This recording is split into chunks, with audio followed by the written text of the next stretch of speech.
Parte 9. A Marcha do Vazio Carmesim. Com a morte de Yamato, qualquer último vestígio de humanidade dentro de Luffy pareceu se extinguir. O que restou foi um vácuo preenchido apenas por ambição pura e uma fúria silenciosa. Wano estava pacificada, o reino de silêncio e medo. Agora, era hora de olhar para fora. A era de Kaido estava estabelecida. A era de Luffy seria de expansão absoluta.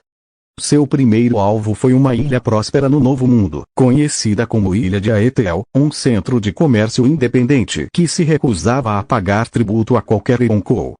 Sua defesa era uma frota formidável de mercenários e uma marinha local bem treinada. Eles estavam confiantes. Eles não estavam preparados para o dragão carmesim. A frota de Luffy não chegou com bandeiras ostensivas. Ela surgiu da névoa como um pesadelo, liderada pelo Dragão Negro, um navio que parecia talhado da própria escuridão. Desta vez, não havia discursos, nem exigências de rendição. Apenas o silêncio que precede a tempestade. Luffy, Pejone e Uchi desembarcaram sozinhos na praia principal, onde as forças de Aetel estavam formadas. O comandante local, um homem orgulhoso chamado Roderick, deu um passo à frente. Pirata! Vocês não são bem-vindos aqui. Voltem para os buracos de onde saíram. Luffy nem olhou para ele. Seu olhar percorreu a linha de soldados, calculando, desdenhando.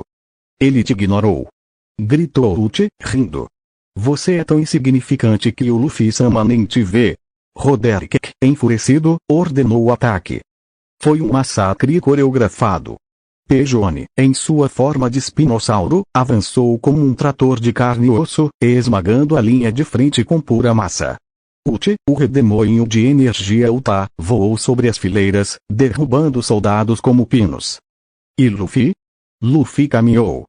Qualquer um que se aproximasse dele simplesmente se desfazia. Um golpe de haki do armamento que reduzia armaduras a pó.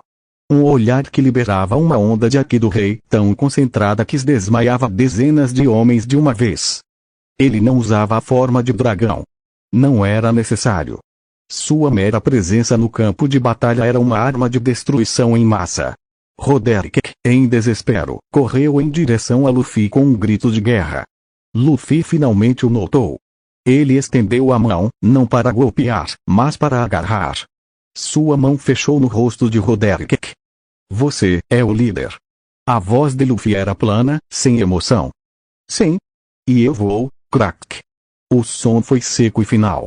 Luffy esmagou o crânio de Roderick como se fosse uma casca de ovo, sem esforço, sem rancor. Era um ato puramente funcional, como esmagar um inseto. Ele soltou o corpo, que caiu em um monte inerte na areia. A batalha, se é que podia ser chamada assim, acabou em minutos. O resto das forças de Aetel se rendeu, aterrorizado. Enquanto Pejone e Uchi supervisionavam a pilhagem e a instalação da bandeira das feras animais, Luffy subiu ao ponto mais alto do penhasco, olhando para o horizonte. A ilha de Aetel era sua. Mas não havia satisfação em seu rosto. Não havia o sorriso selvagem de outrora. Apenas um vazio profundo.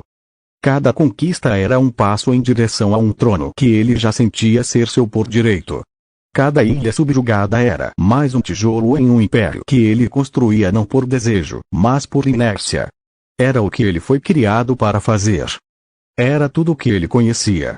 À noite, em seus aposentos a bordo do Dragão Negro, a instabilidade de sua fruta o atormentava. Dores lancinantes, visões distorcidas. Ele suportava em silêncio, seus punhos cerrados até sangrarem. Sem Yamato para oferecer um conforto não solicitado, a dor era apenas dor.